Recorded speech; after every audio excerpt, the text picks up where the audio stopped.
Bagian 1, Awal Kenabian dan Kaum yang Menentang. Pada masa yang sangat jauh sebelum umat manusia mencapai kemajuan peradaban seperti hari ini, bumi pernah dihuni oleh generasi-generasi manusia yang hidup dalam keterpurukan spiritual.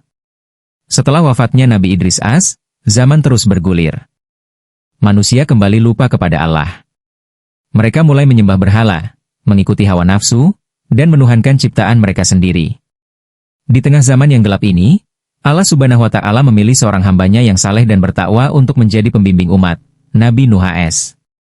Nuh adalah seorang lelaki yang syalih, dikenal jujur dan sabar. Ia berasal dari keturunan Nabi Adam AS melalui anaknya Syits. Sejak muda, Nuh dikenal sebagai pribadi yang bijaksana dan jauh dari kemaksiatan. Ia selalu menyeru kepada kebenaran dan menghindari perbuatan syirik yang sudah mewabah di tengah masyarakatnya.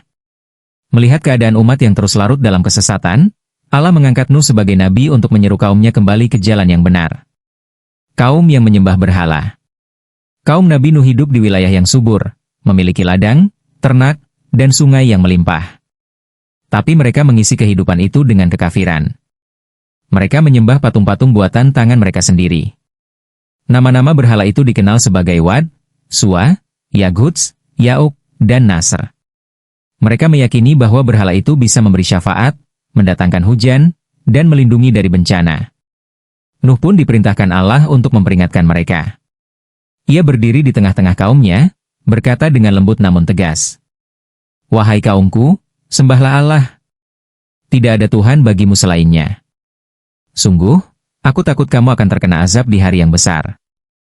Quran Surat Al-A'raf 59. Namun seruan itu disambut dengan ejekan. Mereka berkata, engkau tidak lain hanyalah manusia seperti kami. Apa yang membuatmu lebih mulia? Mengapa kami harus mengikuti orang rendahan yang menjadi pengikutmu? Setiap hari Nuh menyeru mereka, siang dan malam, terang-terangan dan sembunyi-sembunyi. Tapi penolakan demi penolakan terus ia terima. Mereka menutup telinga, menutup kepala mereka dengan baju, bahkan menolak untuk melihat wajahnya. Ujian berat seorang nabi. Meski terus ditolak, Nabi Nuh tidak pernah berhenti berdakwah. Ia melakukan dakwah selama 950 tahun. Dalam jangka waktu itu, hanya sedikit orang yang menerima ajarannya. Sebagian besar pengikutnya adalah orang-orang miskin, buruh tani, budak, dan mereka yang dianggap rendah oleh kaum elit. Para pembesar kaum Nuh berkata dengan angkuh, apakah kami harus mengikuti orang yang hina seperti mereka? Nuh menjawab, aku tidak akan mengusir orang-orang beriman itu.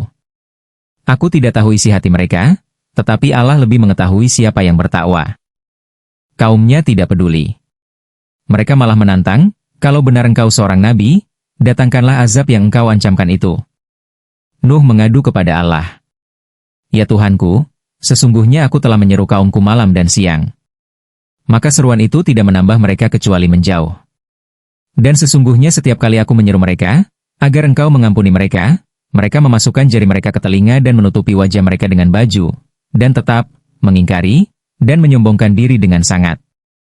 Quran Surat Nuh 57, bagian 2, perintah membangun kapal dan azab yang dijanjikan. Perintah Allah, membangun kapal di atas bukit. Setelah berabad-abad dakwah tanpa hasil yang berarti, Allah Subhanahu wa Ta'ala menyampaikan wahyu kepada Nabi Nuh AS bahwa tidak akan ada lagi dari kaumnya yang akan beriman. Hati Nabi Nuh semakin berat, tapi ia tetap tunduk pada keputusan Tuhannya. Maka Allah pun memerintahkannya untuk bersiap menghadapi azab besar yang akan datang. Dan diwahyukan kepada Nuh, bahwasanya sekali-kali tidak akan beriman di antara kaummu kecuali orang yang telah beriman. Maka janganlah kamu bersedih hati atas apa yang mereka perbuat. Dan buatlah kapal dengan pengawasan dan wahyu kami. Quran Surat Hud 36-37. Allah menyuruh Nabi Nuh membuat sebuah kapal besar. Ini bukan kapal kecil untuk memancing atau berlayar di sungai. Ini adalah bahtera raksasa yang kelak akan menyelamatkan umat yang beriman dan berbagai jenis makhluk dari bencana terbesar dalam sejarah manusia kala itu. Nabi Nuh, meski bukan seorang tukang kayu, langsung melaksanakan perintah Allah. Ia mulai menebang pohon-pohon, memahat, dan menyusun papan-papan kayu. Para pengikutnya membantu. Mereka membangun kapal itu di atas tanah yang jauh dari laut atau sungai, di wilayah yang gersang. Cemoohan kaum yang durhaka.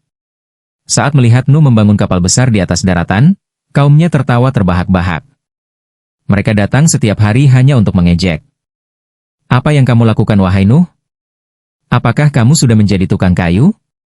Di mana airnya? Apakah kapalnya akan berlayar di gurun? Tapi Nabi Nuh menjawab dengan tenang. Jika kamu mengejek kami, maka kami pun akan mengejekmu sebagaimana kamu mengejek kami. Maka kelak kamu akan mengetahui siapa yang akan ditimpa azab yang menghinakan dan yang akan ditimpa azab yang kekal. Quran Surat Hud 38-39. Hari-hari berlalu. Kapal raksasa itu pun selesai dibangun. Menurut sebagian riwayat, panjang kapal itu mencapai 300 hasta, sekitar 135 meter, lebarnya 50 hasta, dan tingginya 30 hasta. Kapal itu dibagi menjadi beberapa tingkat. Tingkat bawah untuk binatang, tengah untuk manusia, dan atas untuk burung-burung. Kapal ini adalah mukjizat Allah yang sangat besar. Tanda-tanda datangnya banjir. Setelah kapal selesai, Allah memerintahkan Nabi Nuh untuk bersiap. Ia diperintahkan membawa masuk ke dalam kapal semua orang yang beriman bersamanya. Setiap jenis makhluk hidup sepasang-sepasang, jantan dan betina. Persediaan makanan secukupnya. Kemudian, datanglah pertanda yang telah dijanjikan oleh Allah. Air mulai menyembur dari sebuah tungku, tanr, suatu pertanda langit dan bumi akan mengeluarkan air dalam jumlah tak terhingga. Hingga apabila perintah kami datang dan tanr telah memancarkan air, kami berfirman, muatkanlah ke dalam kapal itu dari masing-masing jenis pasangan, dan keluargamu kecuali orang yang telah lebih dahulu ditetapkan azab atasnya. Dan, muatkan, orang-orang yang beriman. Dan tidak beriman bersamanya kecuali sedikit. Quran Surat Hud 40. Maka berkumpullah orang-orang beriman dan hewan-hewan pilihan ke dalam bahtera. Lalu Allah mengunci kapal itu dari dalam. Langit mulai menurunkan hujan yang tak kunjung berhenti, bumi menghamburkan air dari dalam perutnya. Banjir datang dari segala arah, melanda seluruh permukaan bumi. Tenggelamnya kaum Nuh. Air mengalir deras dari segala penjuru. Sungai-sungai meluap, langit terus menurunkan air bagaikan tumpahan lautan. Pegunungan tertutup air, rumah-rumah hanyut, ladang dan ternak musnah. Kaum Nuh yang selama ini menentang dan mengejek ini berlari ketakutan. Tapi semuanya sudah terlambat. Tidak ada tempat berlari. Nuh melihat anaknya, Kan'an, berada di kejauhan, berlari naik ke bukit. Dengan hati seorang ayah, ia memanggil. Wahai anakku, naiklah ke kapal bersama kami dan janganlah kamu bersama orang-orang kafir. Namun Kan'an menjawab dengan angkuh, aku akan berlindung ke gunung yang akan melindungiku dari air. Nuh berkata, tidak ada yang bisa melindungi dari azab Allah hari ini kecuali yang diberi rahmat olehnya. Tiba-tiba, ombak besar datang memisahkan mereka. Kan'an tenggelam bersama orang-orang kafir. Allah menghentikan banjir. Setelah bumi dibersihkan dari manusia-manusia durhaka, Allah berfirman kepada bumi dan langit. Hai bumi, telanlah airmu. Dan hai langit, berhentilah. Maka surutlah air dan perintah pun diselesaikan. Kapal itu berlabuh di Bukit Judi, dan dikatakan, binasalah orang-orang yang zalim itu. Quran Surat Hud 44. Kapal Nabi Nuh pun terdampar dengan selamat di atas Gunung Judi, sekarang diperkirakan di wilayah Turki Tenggara. Semua penumpangnya selamat. Manusia baru akan memulai kehidupan dari keturunan mereka. Bagian 3, kehidupan baru setelah banjir dan wasiat terakhir Nabi Nuh AS. Hari-hari pertama di daratan. Setelah air banjir surut dan bahtera Nabi Nuh AS mendarat di Gunung Judi, para penumpangnya turun ke bumi yang sunyi. Tidak ada lagi kehidupan selain mereka. Segalanya telah dibersihkan oleh Allah dari kaum yang durhaka. Daratan kini hanya diisi oleh mereka yang beriman, manusia-manusia pilihan dan berbagai pasangan hewan. Langit kembali cerah. Udara bersih dari bau kebusukan dan dosa. Tanah kembali hijau, burung-burung mulai bernyanyi di pepohonan yang tumbuh dari bibit yang dibawa dalam kapal. Inilah awal dari kehidupan baru umat manusia. Dari anak keturunan Nabi Nuh inilah umat manusia akan berkembang kembali.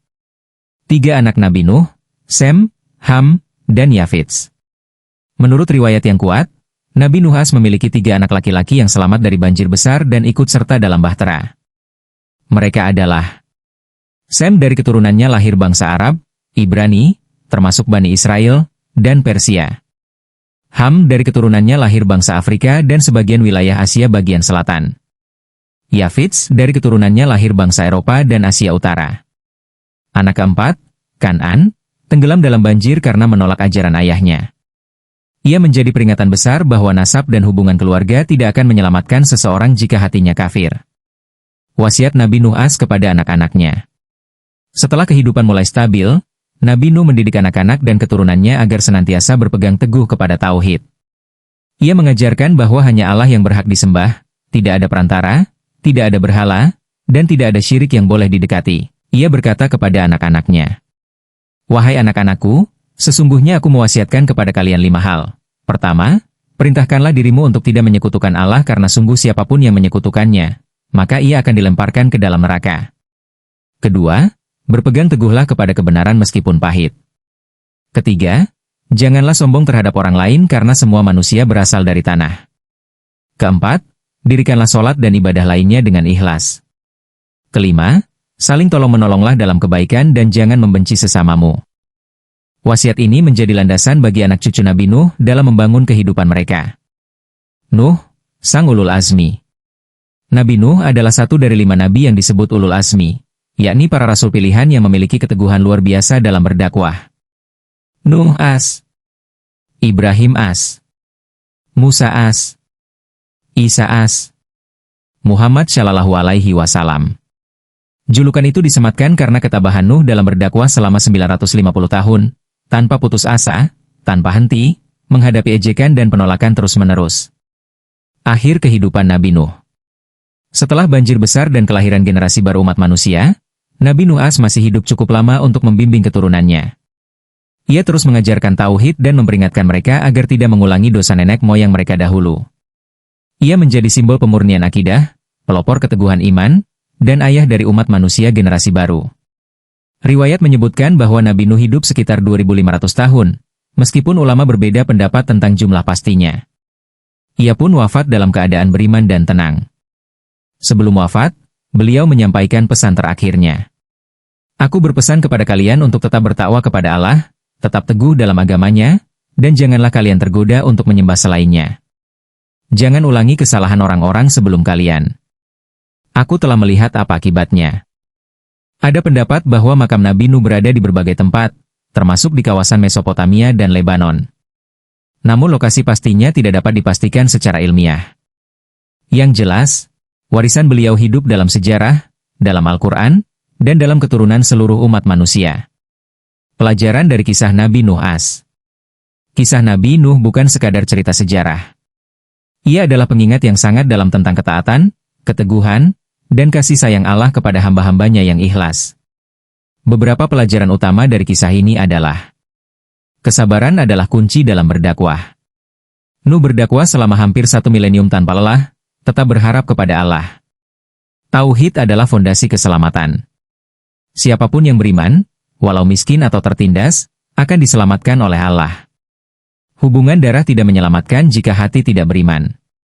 Anak Nabi Nuh sendiri menjadi bagian dari kaum kafir karena membangkang terhadap kebenaran. Azab Allah sangat nyata, dan bisa datang kapan saja. Tapi Allah tidak akan mengazab suatu kaum sebelum mengutus Nabi atau Rasul. Banjir itu bukan hanya banjir air, tapi banjir kesombongan dan penolakan terhadap kebenaran. Dan Bahtera Nuh adalah simbol penyelamatan bagi mereka yang berpegang pada iman. Akhir cerita. Dengan wafatnya Nabi Nuh AS, tongkat estafet kenabian kemudian berpindah kepada generasi berikutnya. Meskipun umat manusia kembali tumbuh, berkembang, dan tersebar ke seluruh penjuru bumi, dosa dan kesirikan pun perlahan mulai merayap kembali. Maka Allah pun mengutus nabi-nabi selanjutnya, termasuk Hud, Syalih, Ibrahim, Musa, hingga Muhammad Shallallahu Alaihi Wasallam untuk terus menegakkan cahaya tauhid. Kisah Nabi Nuh adalah pelajaran abadi bahwa meski dunia bisa dilanda air bah yang dahsyat, keimanan tetaplah bahtera keselamatan bagi siapapun yang menaikinya. Sesungguhnya pada kisah mereka itu terdapat pelajaran bagi orang-orang yang berakal. Quran Surat Yusuf, 111